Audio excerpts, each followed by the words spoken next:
There are two giant steps of the human journey. First step is, in fact, both these steps are given in a single hymn or a shloka. The aspiration of Brihadaranyaka Upanishad, Asadoma Sadgamya, Tamasoma Jyotirgamya, Mrityorma Amritam Gamya. The first sense of this shloka or aspiration is that from darkness to light, from non-being to true being, from falsehood to truth, from death to immortality. That is the first step of the journey.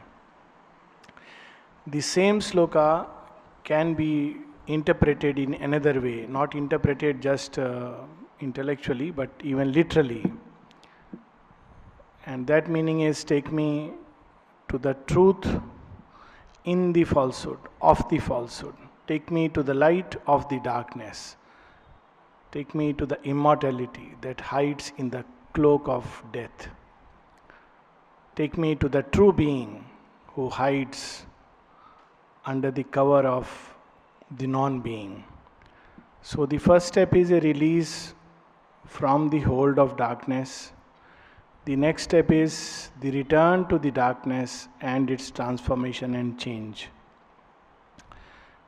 But it's a long journey. And what is this cloak of darkness? Why it has come about? Last time, some of the writings from Mother and Aurobindo we shared were about that point where the soul begins to transit from the darkness towards the light. But before it reaches this high point of departure, before it arrives at the full maturity of its individuality, there are several steps and stages which are necessary for all of us to remember, because all of them drag with us even when we try to free ourselves. At the lowest end is a little spark of light within us, the psychic consciousness, the psychic spark which is lost in the dark and dumb abyss of matter. It is surrounded by much darkness. It is clouded, as it were. A thick cloak of darkness hangs over us. And we are completely in a state of sleep or somnolence, much like material nature, which has a beauty, but a beauty of sleep. Material nature has its own joy, a silent joy of sleep. And we all know this joy. When all other joys fade away, we seek this joy of sleep, this joy of release from struggle and conflict. This is the most tamasic state, the first step of the journey. The next is when in this material nature there is a stir and creation and restless activity. And that is the Rajasic mode, when we are by nature impelled to create, not just silently endure. We are impelled to act and act and act without knowing why. We are pushed to act, driven to action. This is the second stage of our journey. And as we act and create in ignorance, of course, we get its fruits, which we can talk about a little later. And then out of this action and reaction and creation and reaction, there arrives a third stage, the stage when we think and act. When we begin to reason, we begin to intelligently apply the thought to action. What I am going to do, is it the right thing to do? Is it the correct thing to do? How does it match with my goal, with my central thought? This is the process through which individualization takes place. In the material creation, we see largely the principle of tamas. Therefore, material creation is absolved of all responsibility. When a tsunami strikes and drowns millions of people within few minutes, we don't say the sea is very bad, it has done evil. it has done a very bad deed and it will suffer because of that, it will dry up. We don't say any of these things. In tamas, there is no responsibility. It is moved in its own way. It is asleep, earthquakes, etc., etc. It is when somebody takes a poisonous plant and eats it, or picks up a poison in material nature and drinks it. We don't blame the poison. It's there. It cannot change itself. It is the way it is. For million years, this poison will remain poison, except sometimes it undergoes some change. So this is the principle of tamas. Whatever is created under the principle of tamas remains as it is, except undergoing slowly a process of degradation and going back into its state of nothingness or a state of energy from which it has emerged. The animal creation, though still largely tamasic in the lower animals, when we look at a crocodile, we see largely a tamas. All that it knows is to open its mouth for food. Very often food jumps into its mouth, little bit it moves, but not beyond a certain point. Even for food it will not much labor. And nature has provided it like that.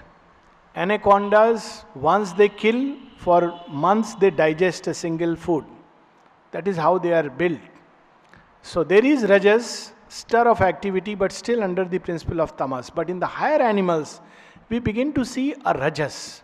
It's not just for food, but also for fun. When we look at dogs playing, cats playing, of course, cats are fairly developed. Sri Aurobindo in one of his short letters says, cats are very similar to human beings. The difference is only in some details. It was quite a revelation that cats are so close to us, not very flattering to us humans. But nevertheless, I am sure even cats would not like much to be compared with us. But that's besides the point. But the thing is that in Rajas, as Rajas begins to develop, even in animal creation, some principle of Sattva begins to emerge.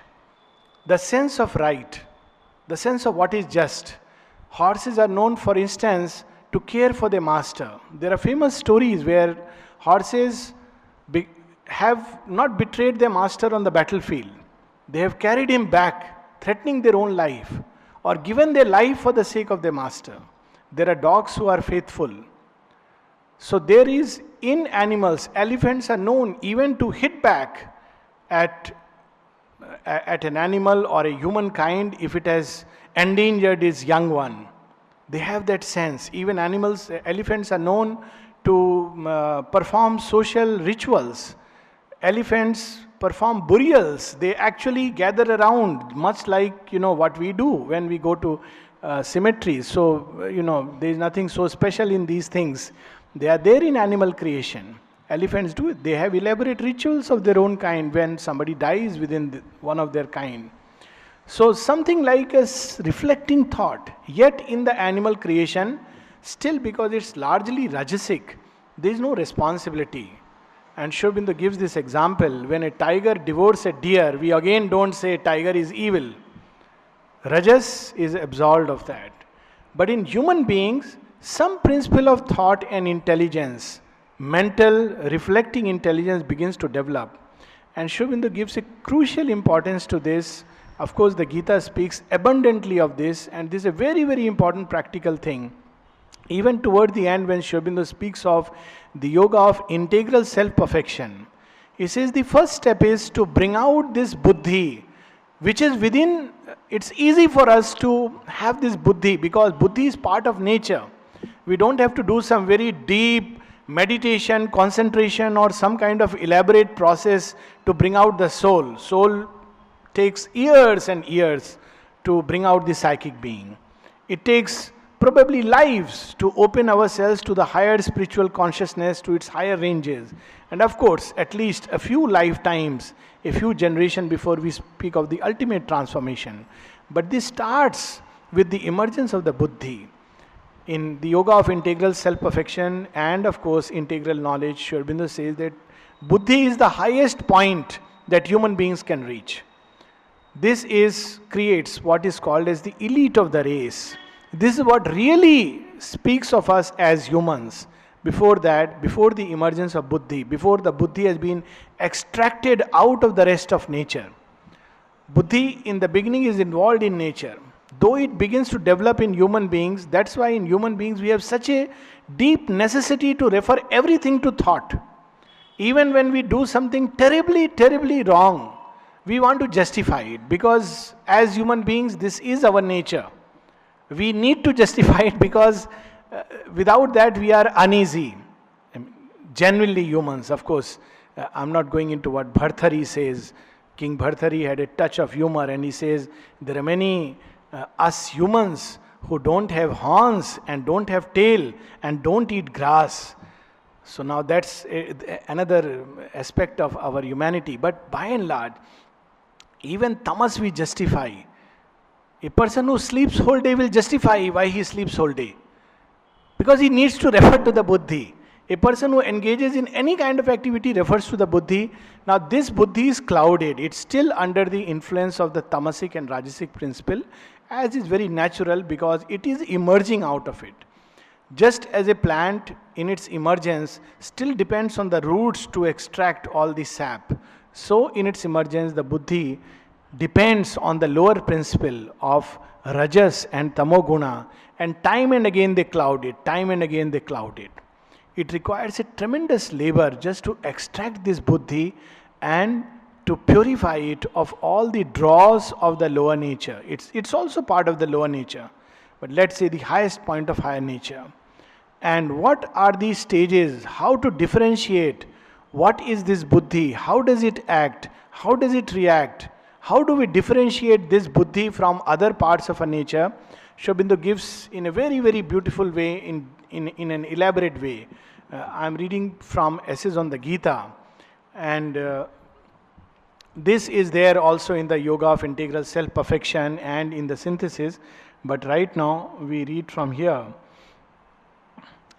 In man, at least, there is another action, a free soul, a free will, a sense of responsibility, a real doer other than nature, other than the mechanism of Maya.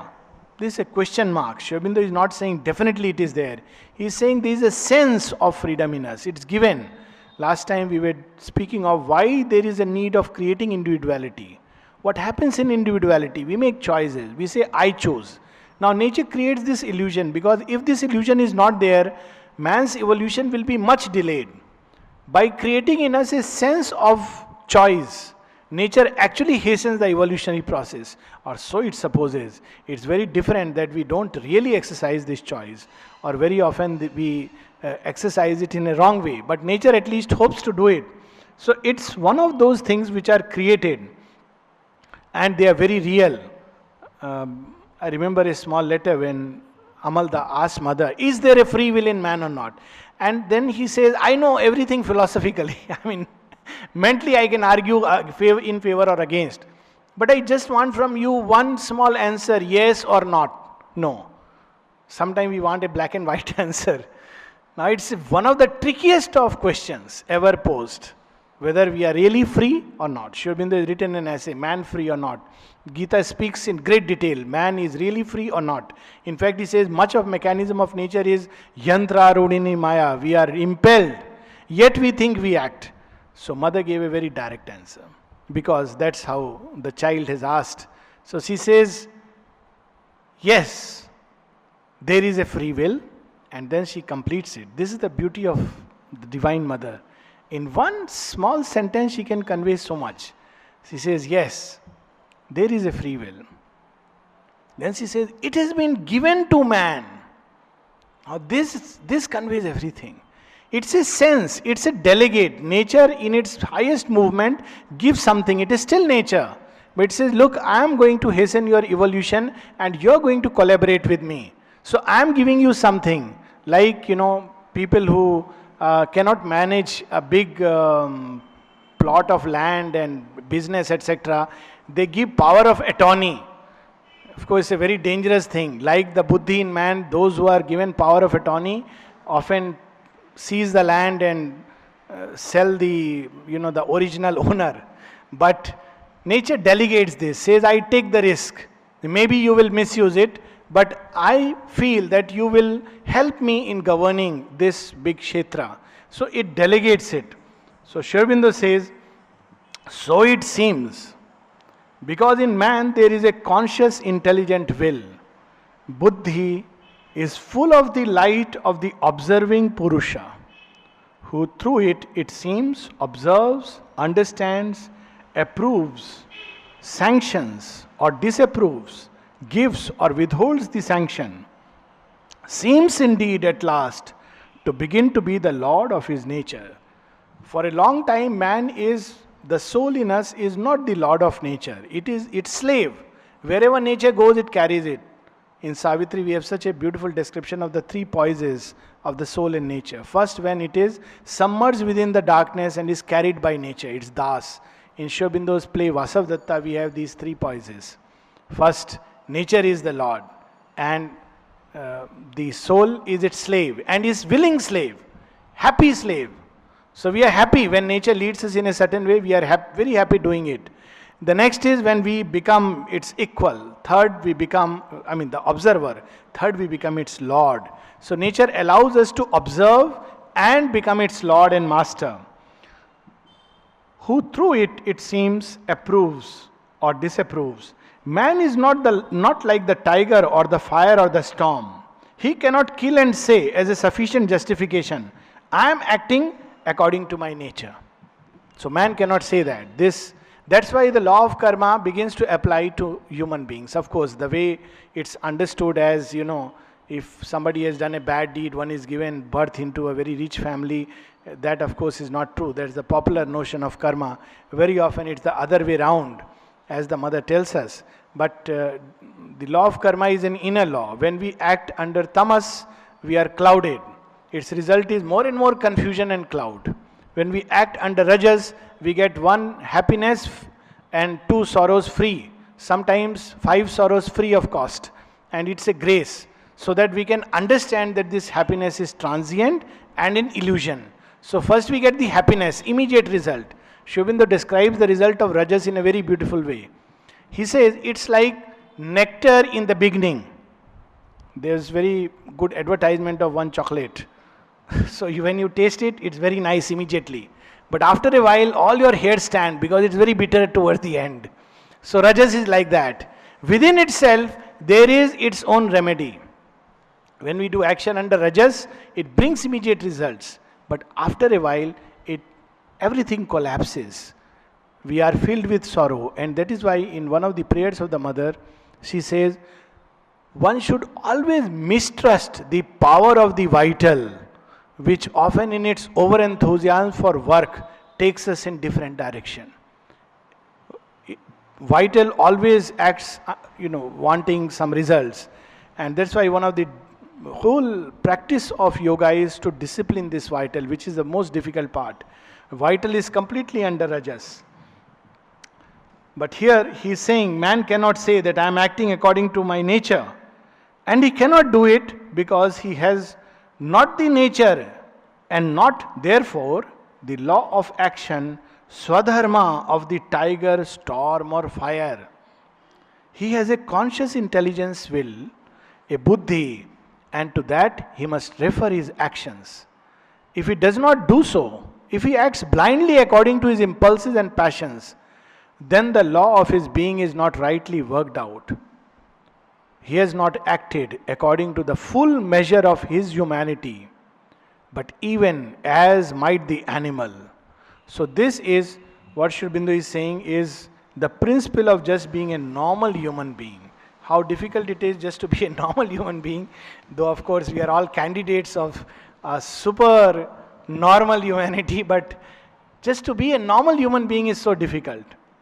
At another place he further qualifies from the Gita that what is the nature of the work, how to know we are doing it really under the highest light within us or we are acting under the lowest.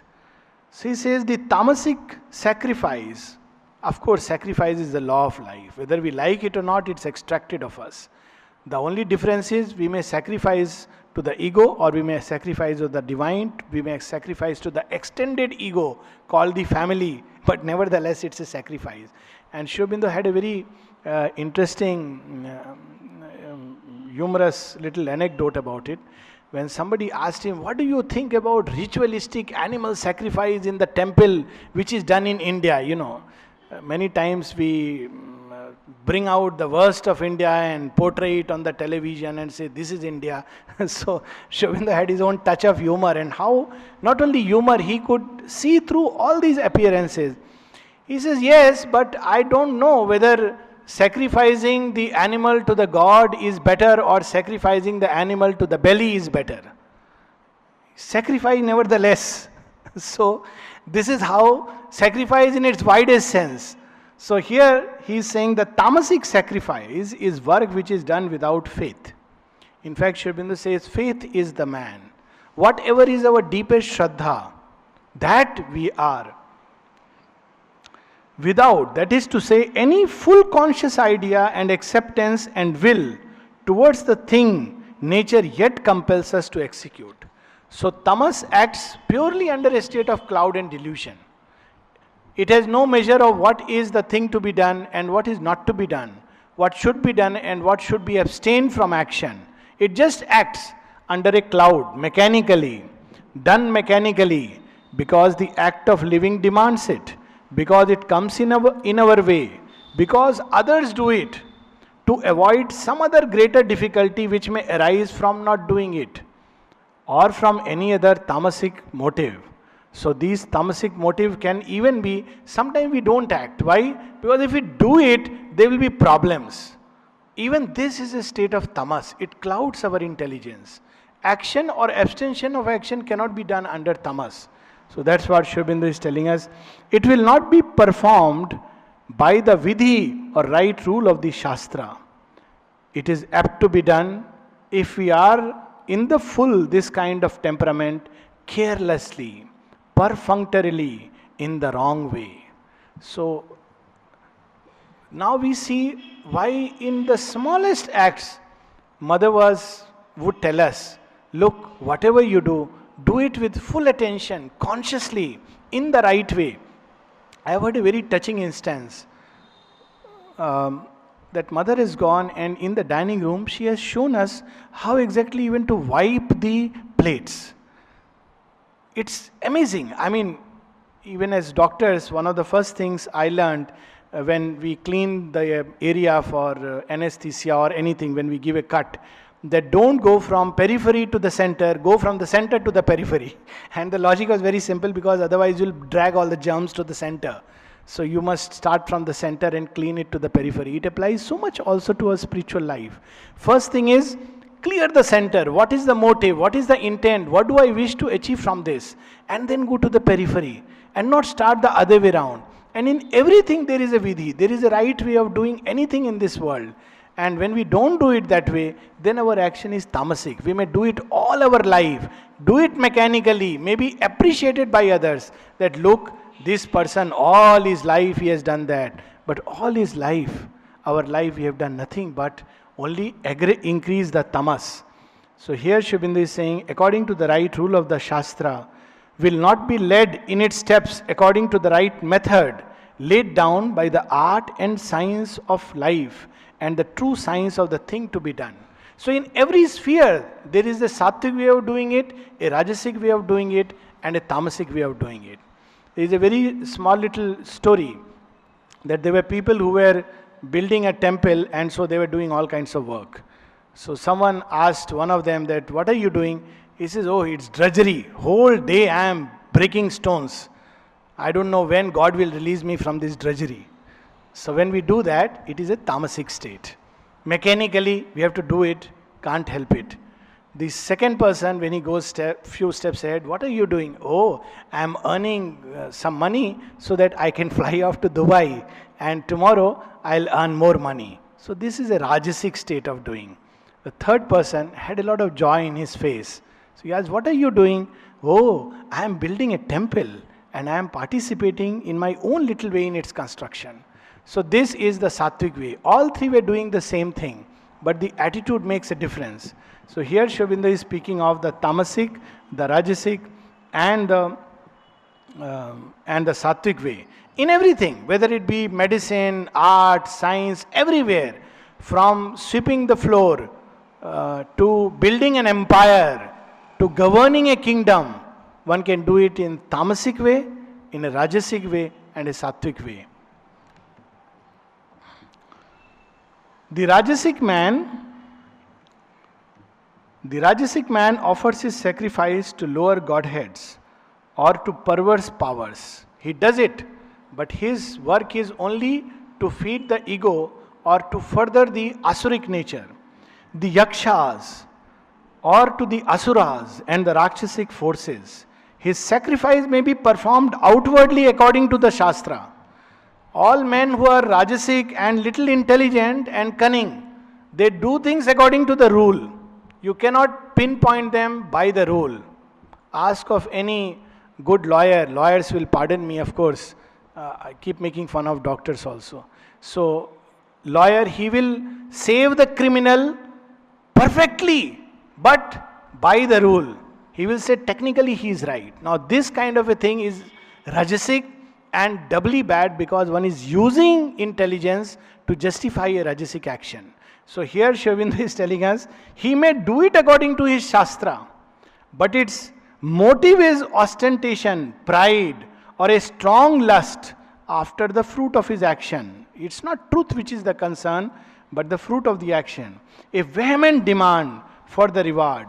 All work, therefore, that proceeds from egoistic personal desire or from an arrogant will intend to impose itself on the world for personal objects is of the rajasic nature, even if it mask itself with the insignia of the light, even if it be done outwardly as a sacrifice. So here there is a mixture of rajas trying to imitate sattva. Wherever there is a dominating egoism in our acts, there our work becomes a rajasic sacrifice. Then what about the sattva? This sattvic sacrifice comes then very near to the ideal and leads directly towards the kind of action demanded by the Gita. But it is not the last and highest ideal. It is not yet the action of the perfected man, for it is carried out as a fixed dharma, work done with a disinterested religious faith, or selflessly for humanity, or impersonally from devotion to the right or the truth, is of this nature. Sattvic work is not done for any personal profit. In fact, it doesn't care about personal profit. One may in the process be a loser, and yet one does it because this is the thing to be done. The kartavyam karma, of course the kartavyam karma has its higher connotation. But this is the work appointed by the highest sense of the right, of the truth, of the just, of the correct, of the honorable. So this is done by the right kind of faith. Work done with a disinterested religious faith or selflessly for humanity or impersonally from devotion to the right or the truth is of this nature. And action of that kind is necessary for our perfection, for it purifies our thought and will and our natural substance. If one believes that one can go without going through the sattvic phase, straight away launch oneself into the spirit, it's simply self-delusion. And the mother will tell us the same thing. We'll read that passage a little later. The culmination of the sattvic action at which we have to arrive is of a still larger and freer kind. It is the high last sacrifice offered by us to the Supreme Divine in His integral being. So this is the culmination of the sattvic nature. And finally, some more things Aurobindo would tell us. Now we'll focus mainly on the sattvic understanding. The sattvic understanding sees in its right place, right form, right measure the movement of the world, the law of action and the law of abstention from action, the thing that is to be done and the thing that is not to be done, what is safe for the soul and what is dangerous. There is no reference to the ego. What is safe for the soul? What is good for our growth? What will help us to progress towards the light and the right? What will help us to open towards the divine? Sattvic nature does it according to that. This is its principle of action. And it abstains from that. It's a very wide rule. There is no prescription or prescription. Do this, don't do this. Just we have to refer it to ourselves and see whether we are doing it for the satisfaction of the ego or for the satisfaction or for the growth of the light and the right in us. Even if our understanding be clouded, if the motive is right, then the clarity and the light begins to come. Because when we do it under the sattvic impulsion, then what is the result? The result is growth of light, prakasham, and growth of happiness, sukham. Prakasham and sukham, they are the result of a sattvic action. What is to be feared and shunned, and what is to be embraced by the will, what binds the spirit of man and what sets it free. These are the things that it follows or avoids by the persistence of its conscious will according to the degree of its light and the stage of evolution it has reached. So this is the path. It's not, of course, at the highest level, one is free of all gunas. But to be free of the gunas, we have to go through something in nature. Aurobindo says this in the synthesis. He says to be free of nature, we have to use a handle or leverage of nature. And that leverage is in the principle of buddhi, in the principle of discriminative intelligence, which the Gita qualifies as the sattvic understanding. Because buddhi is not exactly reason or rational mind. Aurobindo makes a distinction between reason and the discriminative intelligence, which is reason evolving to a still higher light level, where reason is upturned and turned within and not just looking outward and downward. The culmination of this sattvic intelligence is found by high persistence of the aspiring buddhi when it is settled on what is beyond the ordinary reason and mental will. So Aurobindo is himself qualifying, very often buddhi is mistranslated as reason, but there is an ordinary reason and there is a buddhi, the sattvic buddhi. Pointed to the summits, turned to a steady control of the senses and the life, and a union by yoga with man's highest self. So it is this buddhi which begins to turn towards the light and the right. Is it really necessary to go through this? The mother says something much more directly, because very often when we say that the spirit is beyond moral, beyond ethics, beyond religion, it's true, absolutely true. In fact, Aurobindo says there are three kinds of life which human beings can lead. The ordinary life, which is the life bound to ignorance, lived by the separative consciousness. The second is the religious life or the moral life. The religious life is the life still in the ignorance but turned towards the beyond.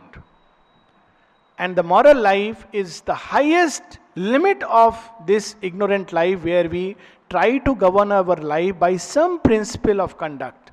What is right, what is good, what should be done, what should not be done. It is also ignorance, because in the divine vision, there is nothing like a right and wrong. The duality is a play of nature. But that is for the divine. When we become divine, we can talk about that. But right now, and we have to move towards that. But at human level, we cannot afford to neglect it. So this is the second principle. And the third is the spiritual life, where we begin to try to be free from this, even this moral and religious, towards something higher. And of course, beyond the spiritual is the supramental life, which is something which we can only conceive. So here, the mother speaks, puts everything in its right place. Sweet mother, what is an ideal of moral perfection? Somebody has asked the question. Mother says, what is usually called moral perfection, which is essentially, she is speaking of the sattvic buddhi. The sattvic buddhi does not necessarily have to believe in God. It can act only on the principle of truth and right. It doesn't necessarily have to be that That's why Sri Aurobindo makes a distinction. Either it acts according to religious faith or with the sense of an idealism. There are men who have been very idealistic and they have lived and died for an ideal, but they were not necessarily believers or having a religious faith. One remembers the famous story of Bhagat Singh. I mean, here is a man fearless before the face of death. And when he was an atheist, and he bore all the suffering with a far greater endurance than what many religious men can. And on the last night, when he was asked, what do you want? Because he's given a last wish. So he says, I have always wanted to read Karl Marx's Doctrine. I haven't read it. Can you get me that? I think he asked for Lenin's book or something like that. Whatever, I mean, of course, Lenin is ignorance and all this ignorance. But look at this man. He had reached that level of inner perfection in spite of his atheism, where he could live by a certain principle or certain ideal, whatever be that ideal. So it either takes a religious turn or a moral. But there is a difference. Elsewhere, Sri Aurobindo says, the difference is religion belongs to the higher mind, where it begins to look up. In the moral perfection, which is the highest of humanity, we are living within the circle, not looking to the beyond. In the religious, also we are within the circle, but looking to the beyond. This is the difference. So here she says, what is usually called moral perfection is to have all the qualities that are considered moral, to have no defects, never to make a mistake, to have all the virtues. That is, to realize the highest mental conception, to take all the qualities, there are many, aren't there? All the virtues, all that man has conceived to be the most beautiful, most noble, most true, and to live that integrally. To let all one's actions be guided by that. All the movements, all the reactions, all the feelings, all. It means by the sense of the highest in us, all that is noble, best, highest, to live according to that. Then she says, it is the summit of man's mental evolution. If man wants to go beyond, he has to enter into spirituality. So this is also complementing what we have been reading. What is the highest peak of man when he is ready for the spiritual life? Not many people do it. But still, there have been some and there still are. This is what men usually take for the spiritual life. When they meet a man of this type, they say, oh, he is a great spiritual being. He may be a great saint, he may be a great sage, but he is not a spiritual being. So she is further differentiating. A man may live by all the moral principles of right, yet there is a difference. He has not yet gone into the spiritual domain. He may be saint and sage, and people, of course, would regard such a man as someone very great. But then she puts everything in the right place. She says, and yet it is already very good and very difficult to realize this. And there comes a time in the inner evolution when it is very necessary to try to realize it. One cannot jump.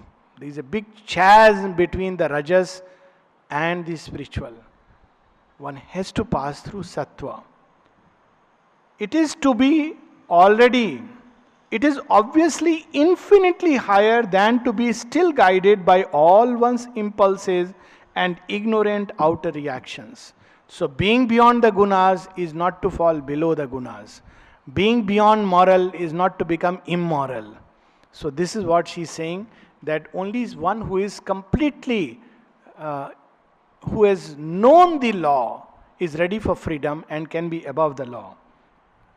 It is to be already in a way the master of one's nature. It is even a stage through which one has to pass. For it is the stage when one begins to be the master of one's ego, when one is ready to let it fall away. So it again, that question that when is the ego ready to fall away? When we have touched the top of the circle. When we have reached a point of high sattvic ego. Sattvic ego is also an ego, but it is very thin.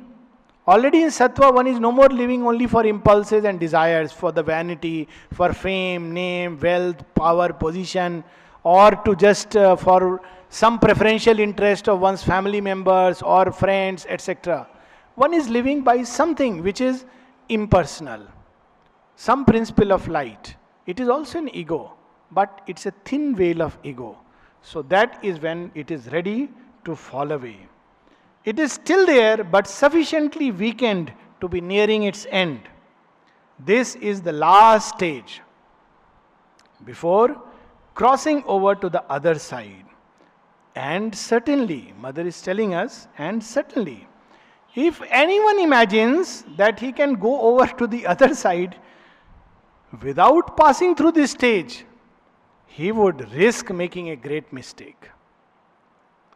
And of taking for perfect freedom a perfect weakness with regard to his lower nature. Freedom is not what we understand. Freedom is mastery. When to be ready for freedom is itself a big task. It's like a schooling process. Who is allowed to walk free of the school? You need not come now except in the alumni. When one has gone through all these stages of the schooling, then one is free. And in the last lecture in knowledge, one can say whatever one feels like. And then one can walk out and say, well, now I am independent. But before that, one goes through all these steps and stages. So she is saying, before this freedom comes, this is at least the spiritual idea of freedom, not the misguided idea of freedom that anybody can do anything he feels like. When someone asks this to Aurobindo, specifically in context of the ashram, he says, we are not here to do as we feel like. This is not the ideal. So here she is telling, he would risk making a great mistake and of taking for perfect freedom a perfect weakness with regard to his lower nature. It is almost impossible. She is using the word almost because one should always keep the factor of grace. Grace can do anything. That's what the Gita also says. Even if you are in the great tamas, start taking the name of God. The Gita gives this method, how to pass out. He says, if you are in sattva, then a hand will come and pick you out. Aurobindo speaks about it, that when you have reached the ceiling, a luminous hand from beyond comes and picks you. This soul is marked. He has, poor fellow, has gone through all the schooling, tried to control his nature, however imperfectly, now is ready to emerge into the light. But what about in tamas and rajas? Because most of us are in that. What to do? So that also the Gita tells us, and Aurobindo puts his stamp of approval on it. He says, even the worst of man, if he opens to grades, this if is a big if, and takes God's name, he should be regarded as a sadhu. Why? Because I lift him out rapidly. So he has to go through these stages, not that he can bypass, but rapidly he transits from tamas to rajas to sattva, and he reaches that point where he is picked out of that stage. So here Mother is telling it is almost impossible to pass from the mental being, even the most perfect and most remarkable, to the true spiritual life without having realized this idea of moral perfection for a certain period of time, however brief it may be. It may be for a short while, 1 year, 2 years, few months, but there is a stage when one wants to live according to certain ideals, according to certain principles, according to certain highest and noblest sense. Many people try to take a shortcut. We don't want to do the homework.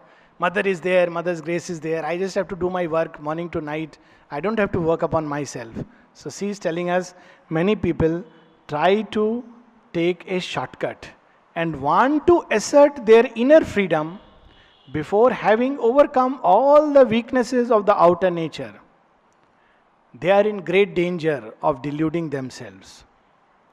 The true spiritual life, complete freedom, is something much higher than the highest moral realizations. But one must take care that this so-called freedom is not an indulgence and a contempt for all rules. There are no rules for the divine. But equally for human beings, when we have to pass beyond the law, we must go through the law. One must go higher, always higher. Higher, nothing less than what the highest of humanity has achieved. One must be capable of being spontaneously all that humanity has conceived to be the highest, the most beautiful, the most perfect, the most disinterested, the most comprehensive, the best, before opening one's spiritual wings. So, this is another example of the chick in the egg. When is it ready to fly? One is already capable of living according to the highest standards of humanity. By being truthful, honest, noble in one's aspiration, living with some sense of idealism. One should be able to live that. Then one is ready to open the spiritual wings. And what a beauty.